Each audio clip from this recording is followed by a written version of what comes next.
Hola a todos. Bueno, vamos a hacer Vito y yo dos sesiones virtuales en las que vamos a tratar de hacer por una primera parte correspondiente al estado del arte a día de hoy, porque a día de mañana seguro que es distinto, con el ritmo vertiginoso de cambio que esto lleva en cuanto a COVID-19, que será la parte que haga yo en presentación, y luego Vito hará otra segunda parte más correspondiente al protocolo actual español, mucho más práctica. Fijaos que esta cronología viene de una sesión, una jornada que dio SEIMC el pasado miércoles, que fue muy buena, en la que principales figuras de la infecciosa española hicieron una actualización buenísima a fecha de la semana pasada en cuanto a COVID-19 y dieron una idea bastante atractiva, y me voy a basar mucho en sus recursos porque me parece muy bien planteado, y dada la premura con la que tenemos que hacer este acercamiento, creo que merece más la pena utilizar sus buenas ideas en la misma estructura que la planteaban. Bueno, como podéis ver, el 8 de diciembre se dan los primeros casos de neumonía en Wuhan, una neumonía de un origen no totalmente conocido, donde se empieza a tirar del hilo, y si os fijáis, el 1 de enero se cierra el mercado en el que se constata el probable origen o el origen de esta entidad, un mercado de mariscos frescos, en realidad no tan fresco, como se puede ver del problema que ha surgido, y a raíz de ese mercado parece que comienza la transmisión desde animales a humanos. 3 de enero la OMS hace eco con un comunicado oficial en cuanto a esta entidad. El 7 de enero se identifica el germen causal como SARS-CoV-2 y el 10 de enero se consigue secuenciar. Fijaos que ya el 13 de enero aparecen algunos casos de neumonía fuera de China y los primeros test diagnósticos, y el 20 de enero se demuestra la transmisión persona a persona. En cuanto a 3 días después, la OMS no declara en ese momento este problema como lo que se denomina un problema de salud pública de importancia internacional, y sin embargo sí que se cierra Wuhan, y 8 días después la OMS recula y declara esta entidad como un problema de salud pública de importancia internacional, y en esas situaciones en las que estamos ahora, de hecho, ya se ha llegado a anunciar que esta entidad, pues en realidad es una pandemia. El 19 de febrero se establece la estructura completa del SARS-CoV-2, y todo esto va a ser muy importante de cara no solamente a las pruebas diagnósticas, también en cuanto a las terapéuticas probables futuras. Fijaos que en cuanto a la transmisión de este germen, pues bueno, estamos hablando de una transmisión que va a ser por gotitas, que va a ser similar a la gripe. Las gotitas se van a transmitir, pues como sabemos, por tos, estornudo, hablar a corta distancia, y corta distancia se entiende por menos de 2 metros. También por contacto de mucosa con gotitas, y también por gotitas en superficie que posteriormente, al tocar esas superficies, contactemos con mucosa, sobre todo ojo, nariz y boca. Básicamente estamos hablando aquí de fómites y de superficies de habitaciones, etcétera, que no tengan una higiene adecuada. Bien, esto ya complica la cosa porque es un modelo de transmisión con fácil transmisión, valga la redundancia, pero se complica aún más si tenemos en cuenta que se ha evidenciado, se ha descrito en algunos últimos estudios la transmisión en asintomáticos, lo cual ahora mismo tiene una magnitud desconocida, pero complica bastante el problema. Desde luego, cuando los test serológicos estén disponibles, IgM y IgG, que empiezan a desarrollarse pero que todavía no están desde un punto de vista comercial, arrojarán luz en cuanto a este aspecto. Y luego también se ha visto que el virus se puede recuperar en heces y en sangre, pero de momento no se ha visto que esto tenga un potencial de transmisión. Fijaos en esta gráfica, se ve regular, pero mirad, SARS-CoV-2, o mejor dicho, SARS-CoV-19, estaría aquí y está pues relativamente cerca, si os fijáis, está en el mismo origen que SARS-CoV-1. Estamos hablando de un beta coronavirus y, como digo, es próximo filogenéticamente a SARS-CoV-1. De hecho, comparten el mismo receptor, que es la enzima convertidora de angiotensina 2, la C2, Sin embargo, y de hecho tiene 10 a 20 veces más afinidad que el SARS-CoV-1 con las implicaciones que esto pueda tener en cuanto a una mayor capacidad de infectividad. Bien, se ha visto en últimos estudios que existen dos cepas, al menos se ha visto así en China, y se ha visto estar tanto la cepa L como la cepa S. La L predomina sobre la S en Wuhan y en los primeros días, y esto tiene unas implicaciones desconocidas. Es verdad que la cepa L parece que era más virulenta, pero no se sabe hasta qué punto esto va a tener implicaciones prácticas sobre el tratamiento. Y como digo, fuera de Wuhan no están predominando la L sobre la S. Como ya he dicho, el receptor diana va a ser en la enzima convertidora de angiotensina, una enzima que se va a encontrar a mayor cantidad en las bases pulmonares, es decir, en las vías respiratorias bajas, y en menor presencia en las vías respiratorias altas.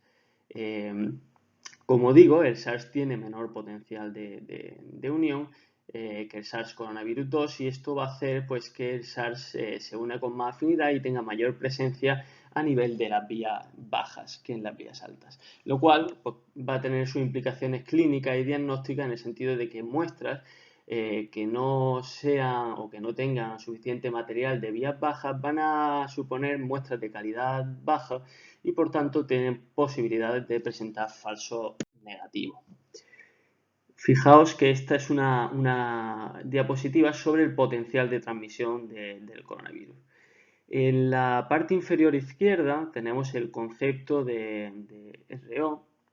Básicamente este concepto, este término, lo que nos habla es del potencial de contagio que tiene cada persona para transmitírselo a otras personas. Es decir, esto que tenga un índice de 1,5 a 2,5 implica que cada persona en promedio se lo va a transmitir de 1,5 personas a 2,5 personas. Obviamente, pues en promedio, alguna gente más, otra gente menos.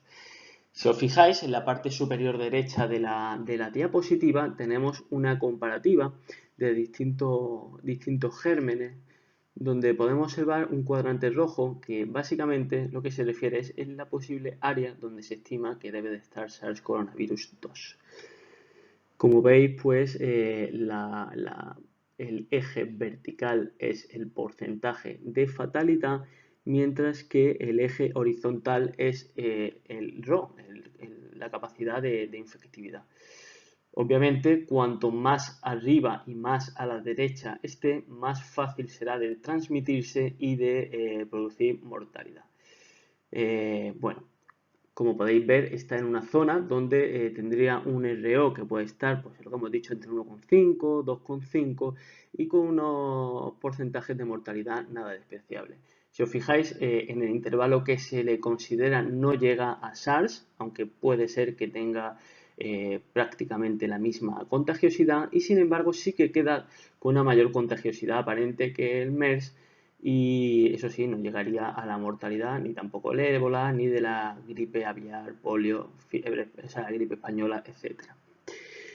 Otra cosa que quiero que veáis de la diapositiva o de la imagen de abajo es, bueno, si os fijáis, estamos hablando que la enfermedad, disease, estaría como esa semiesfera azul, y antes tenemos un periodo de incubación. Sin embargo, dentro de ese periodo de incubación, ya es posible desarrollar esa transmisibilidad que, como digo, se ha visto en asintomáticos además, y eso supone un problema en cuanto a medidas de control de transmisión. En cuanto al concepto del SAR, del Secondary Attack Rate, básicamente es una aplicación del R0 a un grupo específico, es decir, es la capacidad que tiene una determinada infección de transmitirse a personas que son susceptibles dentro de un determinado grupo. Bien, pues este concepto o este parámetro se intenta determinar a partir de una experiencia bastante interesante. Básicamente consiste en que a 26 de febrero del 2020, bueno, pues había 15 casos de COVID-19 en Estados Unidos, y de ellos 12 tenían antecedentes de viaje. De modo que de esos 12 se consiguen recuperar 10 pacientes, y de esos 10 se estudian contactos estrechos y se consigue llegar a 445 contactos estrechos. Bien, pues de esos 445, 54 pacientes, que es un 12%, acaban desarrollando sintomatología compatible. Sin embargo, de esos 54, solamente 2 PCR son positivas.